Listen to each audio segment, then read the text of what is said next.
ससा आणि कासव शर्यत गोष्ट. एकदा जंगलात एक ससा आणि एक कासव राहत होते. ससा खूप वेगवान होता. तो नेहमी आपल्या वेगाचा अभिमान बाळगत असे. कासव मात्र हळू चालत असे, पण तो खूप मेहनती आणि चिकाटीचा होता. एके दिवशी सशाने कासवाची चेष्टा केली आणि म्हणाला, "तू खूप हळू चालतोस." कासव शांतपणे म्हणाला, "चला आपण शर्यत लावूया." सशाला हे ऐकून हसू आले, पण त्याने शर्यतीसाठी होकार दिला. जंगलातील सर्व प्राणी शर्यत पाहण्यासाठी जमले. शर्यत सुरू झाली. ससा खूप वेगाने धावू लागला आणि लवकरच पुढे गेला.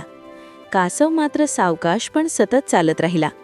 सशाला वाटले की तो सहज जिंकेल, म्हणून तो झाडाखाली झोपायला गेला. दरम्यान कासव थांबला नाही. तो हळूहळू पुढे जात राहिला. शेवटी तो सशाला ओलांडून गेला आणि लक्ष्यरेषा पार केली. ससा उठला तेव्हा त्याला समजले की कासव जिंकला आहे. ससा खूप लाजला. बोध: हळूहळू पण सातत्याने काम केल्यास यश नक्की मिळते.